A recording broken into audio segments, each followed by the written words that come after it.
Hi viewers, நம்ம education Sathyan. இந்த வீடியோவில் ட்ரெண்டிங் இந்த படத்தோட திரையரங்கு பார்க்க போகிறோம். இந்த படத்தில் கலையரசன், பிரியாலியா, பிரேம் சொல்லிட்டு நிறைய பேர் இந்த படத்தில் நடிச்சிருக்காங்க. இந்த படத்தோட ஒன்லைன் கேட்டிங்கன்னா ட்ரெண்டிங் அதுக்கெல்லாம் காதல் திருமணம் செய்யக்கூடிய கலையரசனும் பிரியாலியும் ரொம்ப இறுக்கமாக வந்துட்டு இருக்காங்க. அவங்க பேரில் வந்து ஒரு யூடியூப் சேனல் ஆரம்பிக்கிறாங்க. இந்த யூடியூப் சேனலில் வீடு போடக்கூடிய ஒவ்வொரு கண்டென்ட்டும் ட்ரெண்டிங் ஆகி நிறைய இன்கம் வருது. அந்த இன்கமில் நிறைய கடன் வாங்கி ரொம்ப சந்தோஷமாக இருந்துட்டுருக்காங்க. ஒரு கட்டத்தில் வந்து பார்த்திங்கன்னா அவங்களோட யூடியூப் சேனல் வந்து முடக்கப்படுது. அதுக்கப்புறம் வாங்கின கடன்லாம் எப்படி அடைக்கிறது, பணத்துக்காக என்ன பண்ணுறதுன்னு யோசிச்சுக்கும்போது அவங்களுக்கு ஒரு கால் வருது. அந்த கால் வந்து ஃபஸ்ட்டு கலையரசன் வந்து ஸ்கிப் பண்ணுறாங்க. ஆனால் அவங்களோட ஒய்ஃபாக வரக்கூடிய பிரியாலியா வந்து அந்த காலில் எடுத்து பேசுகிறாங்க. நீங்கள் அந்த டோர் பெல்லை 3 டைம் அழுத்துங்கன்னு சொல்கிறாங்க. அழுத்துறதுக்கு நீங்கள் கேமுக்குள்ளே வந்துட்டீங்க. ஈவினிங் 5 மணிக்கு உங்களுக்கு கால் பண்ணுறேன். டாஸ்க் அங்கேருந்து ஆரம்பிக்கும். ஒவ்வொரு டாஸ்க்கும் வந்து நீங்கள் ஜெயிக்கும்போது உங்களுக்கு லட்சக்கணக்கில் பணம் வரும் அப்படின்னு சொல்லி பணத்துக்காக கடன் அடைக்கணும் இப்படின்ற சூழ்நிலை இருக்காங்க. அந்த டாஸ்க்குள்ளே கலையரசனும் பிரியாலியா உள்ளே போகிறாங்க. கடைசியில் டாஸ்க்கை ஜெயிச்சாங்களா இல்லையா, அந்த டாஸ்க்குள்ளே இவங்களுக்கு 2 பேத்துக்குள்ளே என்ன மன வேறுபாடு வந்துச்சு, அவங்க தன்னோட கடன் அடைச்சாங்களா, இந்த மாதிரி விஷயங்களை பேசினா ட்ரெண்டிங். இந்த படத்தோட ப்ளஸ் மைனஸ் பார்ப்போம். இந்த படத்தோட ப்ளஸ்ன்னு கலையரசன் அவரோட கேரியரில் ஒரு முக்கியமான படமாக கூட இருக்கலாம்.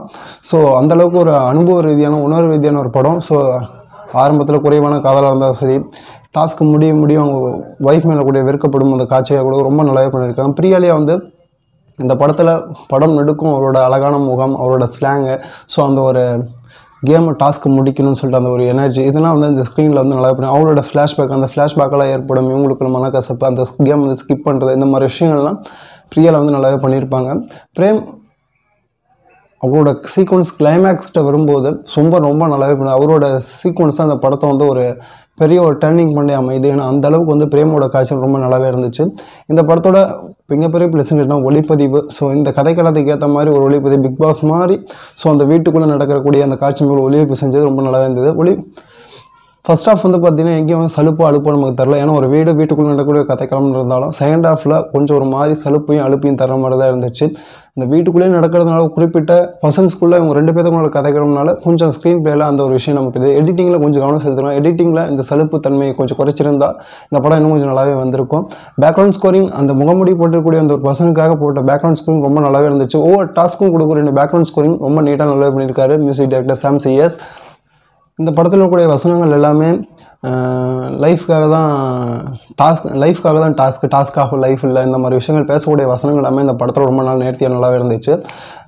சில படங்கள் வந்து பார்த்திங்கன்னா காதல்னா ஒற்றுமைன்னு சொல்லியிருப்பாங்க. ஆனால் இந்த படத்தில் காதல்னா லவ்னா அதை ஒற்றுமையை புரிஞ்சிக்க முயற்சி பண்ணுறது தான் காதல்னு சொல்லி இந்த புதுவிதமான ஒரு லைனை ஸ்க்ரீனில் கொடுத்து ரொம்ப நல்லாவே இருந்துச்சு. இருந்து திரைக்கதையில் மாற்றிய விதத்தில் நல்லா இருந்தாலும் அது எடுக்கப்பட்ட விதத்தில் ரொம்ப லென்த்தாக போயிடுச்சோ, எடுத்த சீன்ஸ் எல்லாமே ஒன்றா பண்ணி இவ்வளோ பெரிய டியூரேஷன் இந்த படம் கொடுத்தது ஏன், கொஞ்சம் டூரேஷன் குறைச்சுன்னா அந்த படம் நல்லாவே இருந்திருக்கும், ரசிக்கப்படியே இருந்திருக்கலாம். இந்த ட்ரெண்டிங் இந்த ஒரு காலகட்டத்தில் இவ்வளோ ஸ்கேமிங் நடக்குது, இவ்வளோ பெரிய பிரச்சனைகள் இருந்தும் கலையரசனும் பிரியாலியும் ஏன் இதை தெரியாமல் இந்த கேமுக்குள்ளே போகிறாங்க, அந்த கேமுக்குள்ளே போய் அவங்க ஸ்கிப் பண்ணி வெளியே வந்த பிறகு காரை வித்து கடன் அடைக்கணும்னு நினைக்கும்போது திரும்பி ஏன் அந்த கேமுக்குள்ளே போகிறாங்க, அந்த மாதிரி முட்டாள்தனமான விஷயங்களில் இந்த படத்தோட பெரிய மேஜர் லாஜிக்காக தான் நான் பார்த்தேன்.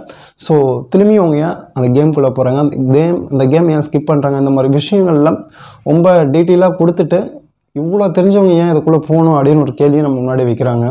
ஸோ இதை ஏன் கலையரசனும் பிரியாலியும் படத்தில் யோசிக்கலன்னு சொல்லிட்டு என்னோட மேஜரான ஒரு லாஜிக்காக தான் நான் பார்த்தேன்.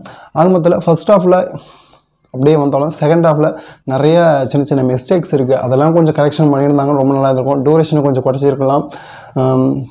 ட்ரெண்டிங் இந்த மாதிரி விஷயங்கள் நிறைய படம் வந்திருந்தாலும் ஸோ ஒரு ஹஸ்பண்ட் ஒய்ஃபுக்குள்ளே வரும்போது அவங்க எப்படி அவங்களோட பிஹேவ் பண்ணுவாங்க, ஏன்னா அவங்களுக்குள்ள ஒரு விஷயங்களில் டாஸ்க்காக கொடுக்கும்போது அவங்களுக்குள்ள என்ன மறைச்சிருக்காங்க, என்ன மறைக்கல, இந்த மாதிரி விஷயங்களை ஸ்க்ரீனில் காட்டும்போது ரொம்ப நல்லாவே இருந்துச்சு. அவங்களோட கமெண்ட்ஸ் சொல்லி என்ன மறக்காம கமெண்ட்ஸில் கமெண்ட் பண்ணுங்கள். இந்த படத்துக்கு நான் கொடுக்குற ரேட்டிங் 5க்கு 3.5. ஸோ பார்க்கலாம், ஒரு ஒன் டைம் வாட்சபிள் மூவியாக தான் இந்த ட்ரெண்டிங் இருக்கும்னு நான் நினைக்கிறேன்.